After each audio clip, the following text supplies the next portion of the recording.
मेरा रहमान न्यूज़ 24 के हवाले से इस वक्त मौजूद हैं chamber of commerce and industry के हेड ऑफिस में, जहां पर हमारे साथ मौजूद है काशिफ अनवर साहब, सदर है चैम्बर कॉमर्स के। आज बजट के हवाले से इनके ख्यालात के आज हमारे नाजरीन को पहुँचाना चाहते हैं कि आज वो क्या कहते हैं। 2023 और 24 का बजट अनाउंस हो चुका है। इस हवाले से ताजरों की खुशहाली का ये बजट है, आया वो क्या कहते हैं।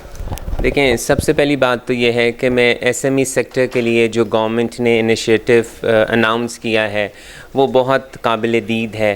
पहले जो आपके पास टैक्स की जो छूट का जो आपके पास टर्नओवर थी वो 25 करोड़ तक थी, इस दफ़ा गवर्नमेंट ने उसको 80 करोड़ तक कर दिया है।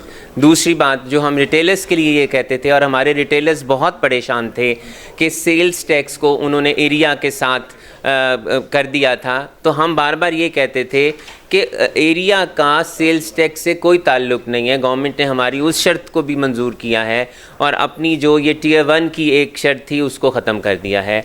आईटी सेक्टर की प्रमोशन के लिए भी गवर्नमेंट ने बहुत सी मराहत दी हैं, एग्रीकल्चर के लिए दी हैं, लेकिन तमाम मराहत उस सेक्टर के लिए हैं जो टैक्स नेट में है। और ये हमारी कौमी ज़िम्मेदारी है कि हम अपनी इनकम टैक्स के रिटर्न को फ़ाइल करें ताकि जितने भी मराहत दी गई हैं हम उनको अवेल कर सकें। लेकिन दूसरी बात ये भी है कि क्या ये बजट अगले पूरे साल के लिए होगा, इसके बाद कोई मिनी बजट तो नहीं आएगा। ये बात अगर हम आज के बजट की बात करें तो आज का जो बजट था बज़ाहिर उसको फाइनेंस बिल को पढ़े बगैर इसमें हमें बजट में ऐसी कोई सख्तियां नज़र नहीं आई, हमें बेहतरियाँ ही नज़र आई हैं।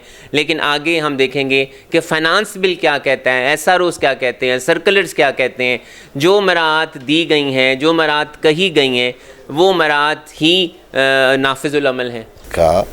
और यंग एंटरप्रेन्योर्स के लिए, एसएमईज़ के लिए लोन सेंक्शन किए गए हैं, उनके लिए एक फ़ंड मुकर्रर किया गया है। और गवर्नमेंट का एक बहुत खुशाइन कदम है कि जो नए यंग एंटरप्रेन्योर्स हैं, स्टेट बैंक की मॉनिटरी के तहत जो मैनेजमेंट रिस्क है उसको 20% गवर्नमेंट खुद बेयर करेगी। यहाँ एक सवाल है कि गवर्नमेंट ने 2000 अरब रुपये का इजाफी टैक्स लगाया है। मैं समझता हूँ कि इजाफी टैक्स इतना बड़ा कहाँ से, इजाफी टैक्स इतना बड़ा इशू नहीं है।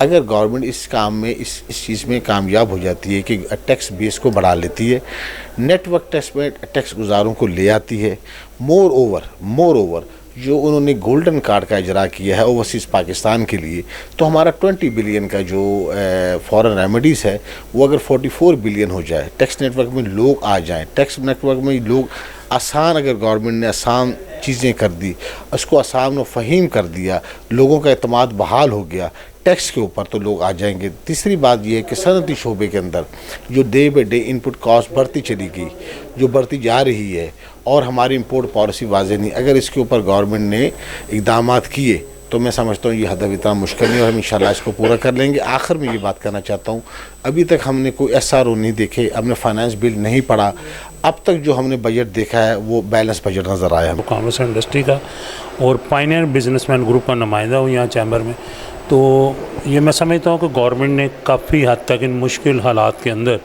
एक अच्छा बजट पेश किया है जिसमें गरीब आवाम के लिए काफ़ी रिलीफ है। मसलन पेंशनर हजरात की पेंशन में इजाफ़ा किया 17.5%।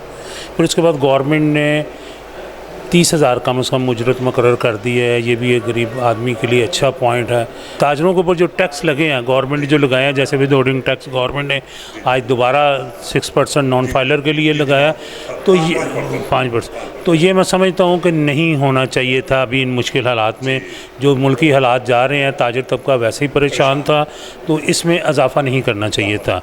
इसमें अभी गवर्नमेंट को कुछ हालात बेहतर होते अगले बजट में बेशक लगा लेती, ये साल उनको रिलीफ देना चाहिए था। आपको पता कि मुल्क के माशी हालात अच्छे नहीं हैं, इंडस्ट्री हमारी बंद हो रही है, उसके अलावा इंपोर्ट्स हमारी ना होने के बराबर हैं, एक्सपोर्ट ना होने के बराबर है, इंपोर्ट दिन ब दिन बढ़ती जा रही है, मगर उसमें भी गवर्नमेंट ने काफ़ी हद तक पाबंदी लगाई हुई थी, जिसकी वजह से रॉ मटेरियल की, जो हमारी इंडस्ट्री के रॉ मटेरियल है उसकी शॉर्टेज हो गई है।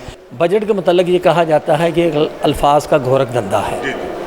बज़ाहिर तो इसाक डार साहब ने सब हरा दिखा दिया है, बहुत से टैक्सेस उन्होंने रिमूव किए हैं, लेकिन एक चीज़ की किसी को समझ नहीं आई कि जो बजट में 2000 अरब रुपए का खसारा है वो नए टैक्सेस लगाए बगैर कहाँ से वो पूरा करेंगे, ये उन्होंने नहीं बताया।